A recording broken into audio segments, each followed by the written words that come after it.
Coming up on Network Africa, Mali begins 3 days of national mourning following Friday's militant Islamist attack in the capital, Bamako.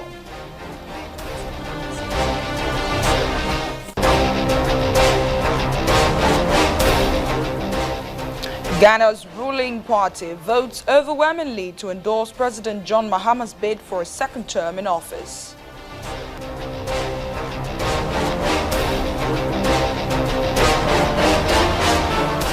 Morocco prepares to launch a solar plant using energy from the sun to power its city at night.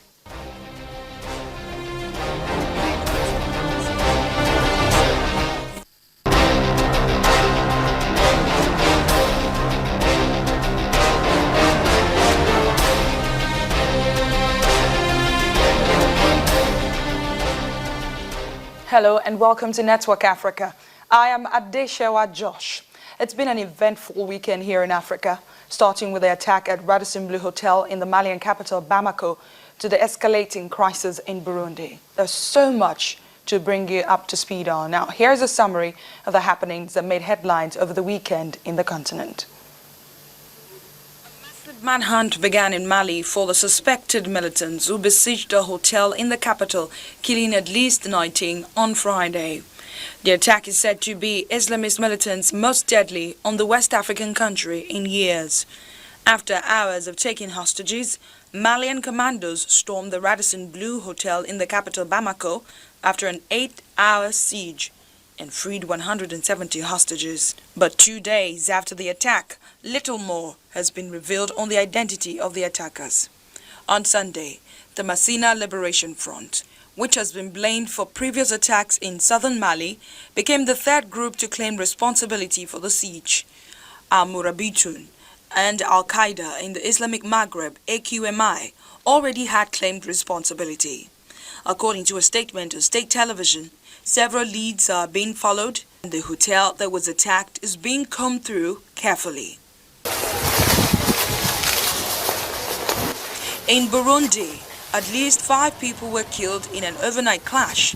Residents reported a battle at the president's office in the capital Bujumbura, which has been plagued by violence since a disputed presidential election. Residents in Bujumbura's Rohiro neighborhood, close to the president's office, said they heard shooting and explosions overnight. Hundreds have been killed since April, and 217,000 people have fled to surrounding countries this year, raising fears of a slide into ethnic conflict in a region where memories of the 1994 genocide in neighborhood Rwanda are still raw. Officials and police could not be reached for comment, and state media, television and radio have not reported any violence at the presidency. However, Bujumbura Mayor Freddy Mbonimpa said 4 people had been killed across the capital, 2 policemen wounded and 28 people arrested.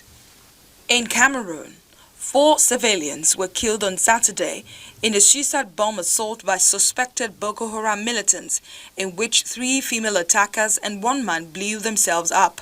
The attack on the village of Niger, a suburb of Fotokol town, is the latest of many the Islamist militant group has mounted in Cameroon, Chad, Niger, and Nigeria this year. The UN Refugee Agency said last month the attacks were turning the border region near Lake Chad into a war zone. A senior Cameroonian military official said the first kamikaze detonated his bomb in the house of the traditional chief of Lemari. 5 people died, including the bomber. Boko Haram has waged a 6-year campaign for an Islamist state in northeastern Nigeria and has so far been unsuccessful. Neighboring countries joined an offensive against the group this year, and the conflict spilled across the borders, displacing tens of thousands of people. And while Mali mourns the deadly attack on its capital Bamako, in which 19 people and 2 gunmen were killed, Malian authorities have published the photographs of a man and a woman they believed helped plan the Friday attack on the luxury hotel. Chief Prosecutor Boubacar Sidiki Samake, who is leading the investigation, said authorities had recovered items that will help them to learn more about how the attack was planned telephones discovered on two and machine pistols on some of the bodies that were recovered from that hotel would give these investigators clues as to who really planned this attack. Now, the deadly incident was claimed by the Masina Liberation Front. It is said it carried out that attack also on Sunday. Al-Qaeda affiliated group is saying that they carried out the attack. The group Al-Muribitum also is claiming responsibility for the attack. Meanwhile, the attack is taking a toll on businesses across Bamako. Severely affected in Mali after the attack around the Radisson Hotel that killed 27 people in the Malian capital of Bamako. Sidibe is a driver for rent cars of Radisson, and he says he has not got any business since the attack. Well, since Friday, things are stopped because of that. That thing happened. Some people come and start shooting on people, so it make everybody afraid. So now the business is stopped because nobody in the hotel is closed from now. Don't know what will happen next. His family and friends were worried about him at the time of the attack. Yeah, my wife was worried about me, my friends too. My wife was very worried. She was very worried. She said, Sidibe, come home. Don't go to the hotel today. It's very bad because they were watching on the TV. Although the hotel staff told Sidibe that they would try their best to resume business in 2 weeks, he was still considering suspending his job for a short term. Now for the latest on the Mali attack, we're now being joined by VOA's Katrina Hoyja. She joins us live from Bamako. Thank you so much for making our time to speak to us. Now give us, what is the latest on the manhunt for the suspected attackers? There are reports that state television posted the pictures of 2 suspects. What more do we know? Well, the photos show the 2 attackers that were killed in the attack on Friday.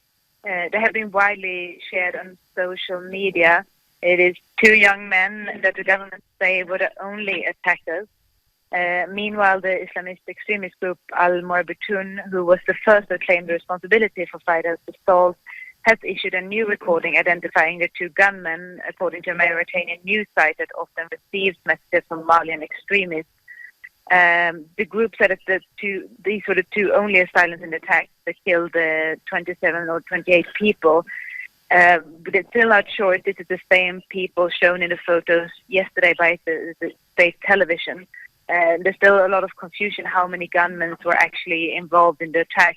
The government says it was only 2, but many witnesses talk of 4 or 5 or even more gunmen, which would mean that some of them are still at large. You mentioned so much confusion as to who really carried out this attack.